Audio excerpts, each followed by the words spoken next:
Audio great. All right. Thank you guys. Hey, what's going on, people? We're going to start it off with Clemson coach said he wants respect. Coach Dabo was speaking today, and that man said pretty much we need to put some respect on the Tigers, man. That man said the Tigers is not getting respect that they deserve. Right now, they're number 3. I don't know how far ahead he wants the Tigers to be, but I think the Tigers be at number 3. I think is a pretty fair spot. Because right now you got, who's number 1? You got Ohio State number 1, which I think they should be. Number 2, you got LSU. I think it's pretty fair. Like, come on, Dabo, you know what I'm saying? Y'all got it. It's all right, man. Like, let it go, bruh.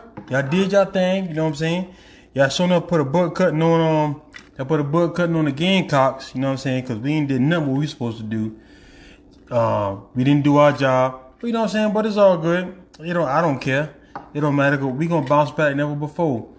But I think the committee gonna want to see, in my opinion, they're going to see Clemson face an SEC team. But they don't want Clemson to face an SEC team in the first round. They want it to be the championship game. So I know that's why they got Clemson number 3, because they want Clemson to play Ohio State. That's what they want. They want Clemson to play Ohio State in the first round. Then let the SEC schools batter out, because I think LSU is going to beat Georgia. So I think that Utah is going to beat Oklahoma this week. So I believe that Utah is going to slide into that number 4 spot. LSU going to keep the number 2 spot. Ohio going to keep the number 1 spot. And Clemson going to keep the number 3 spot. In the first round of the playoffs, they're going to have Clemson versus Ohio State and LSU versus Utah. Because they want to save Clemson for the championship game. And I'm pretty sure of that. They're going to save Clemson for last. And I think Clemson is going to beat Ohio State pretty bad. I really do. I think that Clemson, Ohio State don't have enough. You know what I'm saying? I don't think Ohio State really has it in them. I think Clemson might even run a score up on Ohio State. That's just my personal feelings. I think they're going to run a score up on them. But like I said, you never know. We'll see. So I think that's going to be the first round of the playoffs. Then the championship will probably be LSU versus Clemson. And we'll see what happens. We'll see what comes of that. It's not no telling who can do what. But I think Clemson is going to be in the national championship again. They deserve it. I think it's pretty good. Okay, my next statement is LeBron James is on a mission. LeBron James is on a mission. That boy came to play. He got AD playing. AD don't want to play. AD want to take a break. He want to save himself. But he see LeBron going so hard. LeBron is setting the standard. He see Bron going so hard, which is making him go harder. The man had to get an IV fluid in the 4th quarter. And you know how to get it connected in the 4th quarter. AD for the Pelicans, that's not happening. AD for the Lakers, it's happening. He see what's going on. He see what we got going on. JaVale McGee balling, Dwight Howard balling, Rondo's back. LeBron James right now is the best point guard in the NBA. Hands down. He's doing his thing. And he's just balling right now. And I think the Lakers are on pace. I think they're going to run through the playoffs. I really believe the Lakers are going to the championship. The only thing we need is somebody. I don't know. The Clippers, they just got Lou Will. The Clippers got Lou Will. So we just needed Kyle Kuzma to be our closer. Or I got to come off the bench and just can heat it up like Lou Will is. Lou Will is an anomaly, though. He's probably maybe one of the 6 best men ever. You know what I'm saying? 6 best men ever, closer ever. Because he's really balling right now.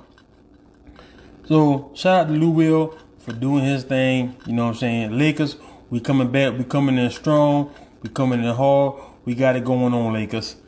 All right. Next thing is the Panthers. The Panthers now fired Riverboat Ron. The Panthers got a new owner. And this new owner said he's for real. This new owner is the real deal Holyfield. He's treating the Panthers like a business, and he said it. He said the other business model. He said when he came in, he said he had to change the whole business. I don't know how the Panthers was running their business, but it wasn't up to his standards. This guy comes from Goldman & Sachs, which is a financial major player. That's the Panthers owner I'm talking about. He's just coming. He said Riverboat Ron just ain't doing it. Now, I got something just for say to them Panthers fans that was ready to get rid of. A few Panthers fans kept it 1,000, but y'all was ready to get rid of Cam because y'all thought Kyle Allen was it. Come to find out, Kyle Allen ain't it. I believe that Cam is going to stay. I believe that they're going to pay Cam. His cap hit is only $20 million, which is not too bad. You know what I'm saying? $20 million is not really a lot. Far as NFL standards go, $20 million is not a lot. So we're going to see what they do with that. They're going to pay the man, let him pay his money. Let's see what happens. They said they probably want an offensive-minded coach. I think they're going to try to get the offensive coordinator from the Ravens. They kind of run similar to the offense they're running now, so they can see what they can do. Because Cam is a great quarterback. Cam just has to be in the right situation. You put Cam in the right situation, Cam can blossom. Because Cam Newton is still, he's 4 years removed from being the MVP. Cam Newton is the bomb. I think so. So I think the Panthers are going to keep him next year. They're going to bring in a coach that's going to fit Cam. And they're going to let Cam blossom. And they're going to give Cam an opportunity to be Cam again. Because I think Cam might have been restricted. But I'm glad the Panthers got to see what Kyle Allen really is. Because people don't realize a franchise quarterback, they don't come a dime a dozen. They're hard to come by. And once you got one, you need to hold on to it for as long as you can. And that's what Cam Newton is. Hate him or love him, Cam Newton is a franchise quarterback. He's a winner. Hands down, you can't take that from him. Cam Newton is a winner. That's it. So I think the Panthers are going to keep him. They're letting Ron go. I know the secondary, he's the defensive back coach. Right now he's the intern coach. And it's giving him a chance to, see what he can do. Let him come in. It'll be his job to lose. Because he come from the Steelers organization, which gave Mike Tomlin a shot, which nobody saw that coming. So we're going to see what comes about that. Shout out to the Panthers. The Patriots. Is this the end for Tom Brady? Have we seen the end of Tom Brady? Is Tom Brady now our average quarterback? Is Tom Brady now the Peyton Manning that won the Super Bowl with the Broncos? Is he? Tom Brady is not playing at Tom Brady level. We all know Tom Brady to be an elite quarterback. Shout out to Mark, who's a Patriot fan. We all know Tom Brady being an elite quarterback. I believe right now Tom Brady is playing average at best. Right now in the defense is pushing them. The defense is winning games for them. Games that they should be losing, the defense is winning for them. Because Brady, he's up and down. He's here some weeks, he's there some weeks. And to be fair for Brady, right now he doesn't have the best receiving core. That's why I think that he really wants AB back. But I think Robert Kraft said, over my dead body, I'm not bringing that fella back. All that drama, I don't want it. But I think we've seen the end of the Patriots dynasty. And I believe this right here, this is the last year that Tom Brady will be a Patriot. I believe after this year, I think the Patriots are going to release Tom Brady. And he's going to go somewhere, maybe like the LA Chargers, or he'll go to a team like that needs a brand name. They need a name to come, put some butts in the seats. And Tom Brady will win you a few games. He's better than what they have. He's better than Phillip Rivers. Cause I think Phillip Rivers is at the end. Everybody see that coming. And he's better than him. Shout out Tom Brady. Much as I don't like him, he still probably go down as the greatest quarterback ever. Between him and Joe Montana. I think Aaron Rodgers is the best gifted quarterback ever. But I think hands down, you're talking about GOAT conversations, it'll be between Joe Montana and Aaron Rodgers. Not Aaron Rodgers, Joe Montana and Tom Brady falls the GOAT. So I think I see the Patriots coming to an end. The NFC East. The NFC East, which is, it just got to be the ACC of the NFL. The NFC East is the sorriest conference in football, hands down. You got the Cowboys, the Eagles, the Giants, and the Redskins. And right now, the Cowboys and the Eagles are going to lose their way to a playoff. They're going to lose the way to be the NFC East champions. That's how they're doing right now. Okay, well, if I win, or if we lose this week, then they lose. They'll now be back ahead. I ain't never seen a conference The Cowboys suck, the Eagles suck, the Giants suck, and the Redskins suck. And the Redskins, they on a two game winning streak. I'm like, I look at the Eagles lost to the Miami Dolphins. Now, I'm going to put some respect on the Cowboys loss, but still, right now, you got the NFC East division winner. It's probably going to be a team under 500. They're looking at each other like, oh, well, somebody's going to lose out to a playoff win. And that is it. They're going to lose out to be the NFC East champs. That's just how bad the conference is right now. They suck. I think the Eagles are going to win the NFC East, and they suck. But I really believe that the Cowboys, I don't know what they got going on right now. The Cowboys, hands down, have the better team. But I just got a feeling that the Eagles are just going to slide into that #1 spot and going to get the playoff bid. Because that's just a sorry conference, man. I just got a feeling that the Eagles going to get it. You're going to get it, man. That thing sucks. That is a bad conference, Jack. The conference sucks. I hate to say that. The conference sucks. The conference sucks. So, what you want to do? That's it. Now I'm going to talk about it was a conversation going on this week. Everybody, if you're coming in, please like and share. Like and share. Thank you. A conversation happened this week with WAC 100 concerning Nipsey Hussle as far as what is a legend. And he had his own criteria of what a legend is. And a legend is something that can be, it could vary from person to person or what your qualifications is, what you believe a legend is. And I'm gonna say I have to disagree with WAC 100 says as far as Nipsey Hussle wasn't a legend. Now a legend could become I think you can become a legend or a martyr at death, and I think that's exactly what Nipsey Hussle was. And I believe WAC 100 he need to pump his brakes a little bit. That man was a legend. That man he definitely a neighborhood legend. He definitely set a precedent or what some other brothers should do, which I love seeing that. And now I think some brothers have taken the torch, whether their purpose was pure or not, or whether their purpose was doing it just for clout because they see the Nipsey Hussle push and they know they can capitalize on it.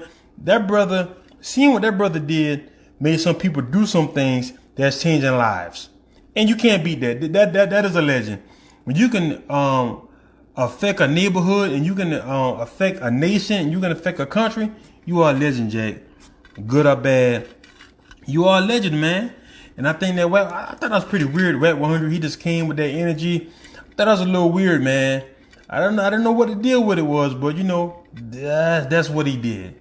So you know what I'm saying? That's on WAC 100. He got to live with that. He did that. So you know what I'm saying? That is what it is, guys. That's what I feel about that. So we're going to see what else we got going on. Let me see something. Top 5 R&B albums of the 2000s. The top 5 R&B albums of the 2000s. Now, you tell me what you guys think it is.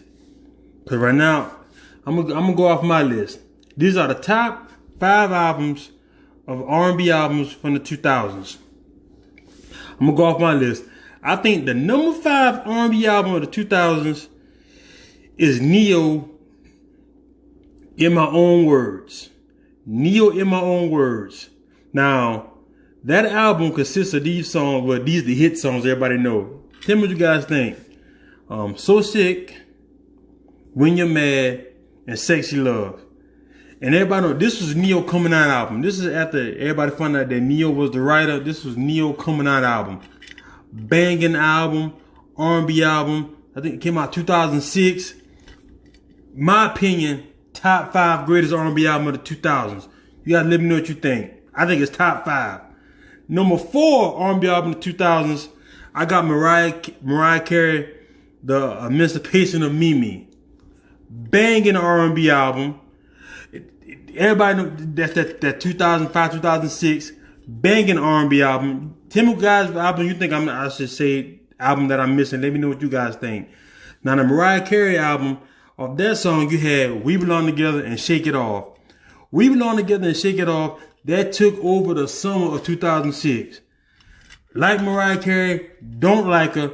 Those 2 singles rode the whole 2006 out. She killed it that summer. That's the number 4 album, I think, of the R&B 4 album of the 2000s. Number 3, Beyonce, Dangerously in Love. And she had this song, everybody, they're still singing. Like It Should Have Put a Ring on It. They're still singing that song.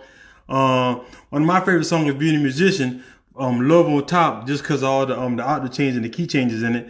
Love on Top and Crazy in Love. The song she had with Jay-Z, this is kind of like, oh, me and Jay together now, it's not a secret no more. Crazy in Love. Number 3, Beyonce. Now, my number 2 R&B song is going to shock some people. Y'all can hate on them boys if you want, but in my opinion, the number 2 greatest R&B album of the 2000s is Pretty Ricky Blue Stars. Pretty Ricky Blue Stars.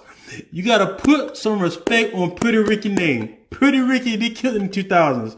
On that album had Playhouse, Your Body, Grind on Me, and Nothing But a Number. All those songs came off that one Pretty Ricky album. And this is the name of the Pretty Ricky albums. Cause we were young, 18, 19. Pretty Ricky was your go-to R&B album. When you that young, that's your love album. Cause Pretty Ricky had the little rapping, you know what I'm saying? Pretty much all these new rappers now sound like Pretty Ricky to me. You know what I'm saying? Except Pleasure P, he was the straight singer, but Pretty Ricky Blue Stars was one of the great. I got it as the number 2 greatest album of the 2000s, R&B album of the 2000s. I'm not trolling, that's just my opinion. All right, and I think everybody can agree with this. The number 1 album, R&B album of the 2000s, is Usher Confessions. Hands down. Usher Confession, that thing broke all kind of records. I think it's still breaking records. You know what I'm saying? Especially first week sales and stuff like that. And off that one album, it had Yeah with Lil Jon, My Boo with Alicia Keys, Confessions 2, which was a banger, it still plays today, Burn, and Caught Up. Top 5 R&B albums of the 2000s. This is my opinion. Marvel Sports and Life. Tell me what you guys think. Hey, like, share, comment. You think I got it totally wrong and you don't agree with none of my list? That's fine. Just let me know. Tell me what album you think should be in the top 5 R&B albums of the 2000s. I got some honorable mentions. Avant, I think the album was called 4 Minutes. Avant had a pretty good album in the 2000s. Tank had a real good album. But these is my top 5 albums of the 2000s. I'm going to go through them again. Top 5 R&B albums of the 2000s. Neo, In My Own Words, number 5. Number 4, Mariah Carey, The Emancipation of Mimi. That's number 4. Number 3, Beyonce, Dangerously in Love. Number 2, Pretty Ricky Blue Stars. And number 1, Usher Confessions. Thank you guys. I'm signing out. Marvel Sports and Life. Like and share. I'm on all streaming platforms, all podcast platforms. You can listen to me on Spotify, Apple, Google Play, wherever you listen to your podcast, you can listen to me at, guys. Thank you. Like and share. Tell a friend about it. Like I say, I'm on YouTube, Marvel Sports and Life, and I'm on all streaming platforms for podcasts. Tell a friend about it. Like and share, comment. You guys talk. I'm going to talk back. Peace.